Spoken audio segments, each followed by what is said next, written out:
अध्यक्ष जी हमारे,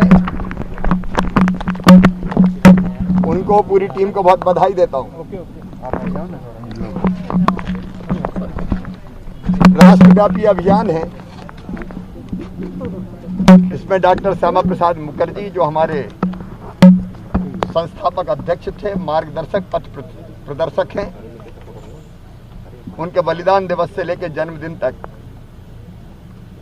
ये वृक्षारोपण का अभियान हाथ में लिया है। और आज हम धन्य हुए हैं अपने उन नेताओं के नाम पर वृक्षारोपण करके जिन्होंने भारतीय जनता पार्टी को मध्य प्रदेश में अपने परिश्रम और पसीने से सींचा था, पुष्पित और पल्लवित किया। डॉक्टर श्यामा प्रसाद मुखर्जी की स्मृति हो, कुशाभाऊ ठाकरे जी की, प्यारेलाल खंडेलवाल जी की, नाना साहब की, कैलाश सारंग जी की, श्रीधर जोशी जी, पटवा जी,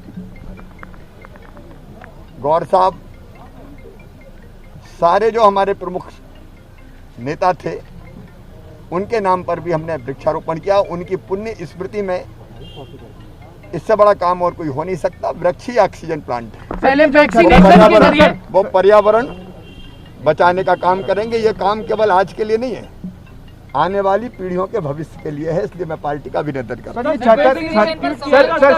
पूरी प्रेस थोड़ी है।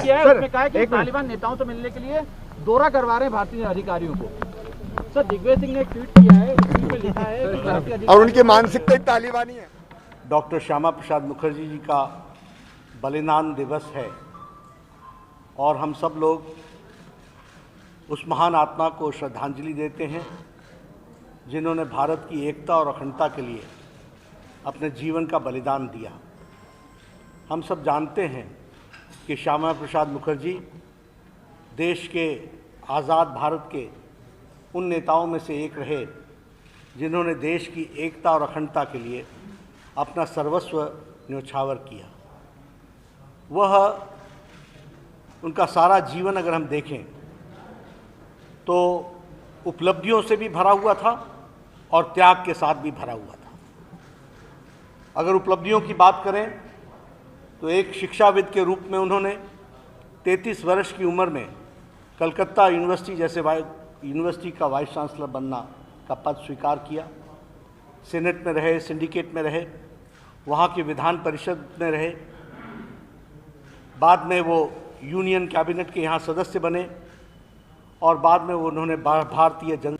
हम सब जानते हैं कि डॉक्टर श्यामा प्रसाद मुखर्जी का सारा जीवन, जब मैं कहता हूं कि उपलब्धि और त्याग से भरा हुआ है, तो त्याग से हम ये कहना चाहेंगे कि उन्होंने कभी भी अपने आप को पद के साथ नहीं जोड़ा। उन्होंने हमेशा विचार के साथ अपने आप को जोड़ा। वो कलकत्ता बंगाल विधानसभा के सदस्य रहे, उन्होंने वो पद छोड़ा। वो भारत के यूनियन कैबिनेट, प्रथम कैबिनेट के नेहरू जी के सदस्य थे, उन्होंने वह विचार के लिए छोड़ा और उन्होंने भारतीय जनसंघ की स्थापना की।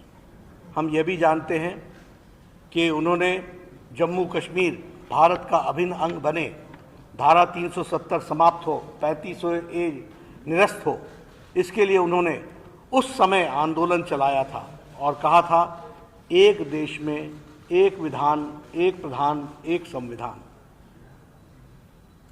लेकिन हम सब जानते हैं कि जम्मू कश्मीर में एक अलग संविधान था, अलग प्रधान था और अलग निशान था। इसके खिलाफ उन्होंने लड़ाई लड़ी। हम सबको याद है कि उन्होंने उस समय परमिट राज होता था जम्मू कश्मीर में जाने के लिए। 1953 11 मई को उन्होंने बिना परमिट के लखनपुर बॉर्डर को जम्मू कश्मीर में जाने के लिए क्रॉस करना चाहा।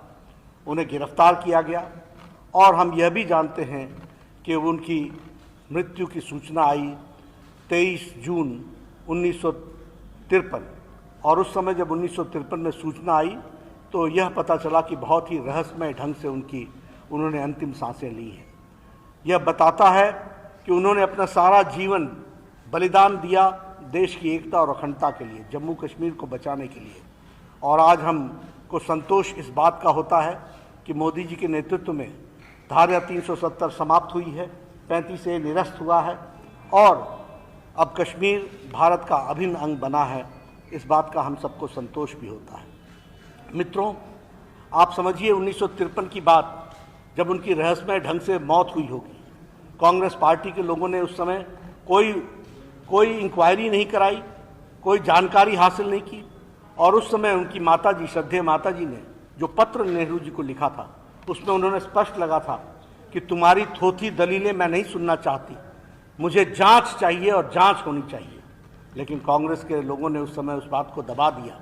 उन्होंने साफ आरोप लगाया था कि जम्मू कश्मीर की सरकार ने हमारे बेटे को रहस्यमय तरीके से मारा है और आप उनके ऊपर पर्दा डाल रहे हो। ये बात उनकी माताजी ने चिट्ठी में जवाहरलाल नेहरू को लिखी थी, लेकिन उसका कोई जवाब नहीं आया। आज उनके कहे श्यामा प्रसाद मुखर्जी जी के जीवन से प्रेरणा लेकर के करोड़ों भारतीय जनता पार्टी के कार्यकर्ता देश की एकता और अखंडता के लिए तत्पर हैं और देश को मजबूत बनाने के लिए लगे हैं।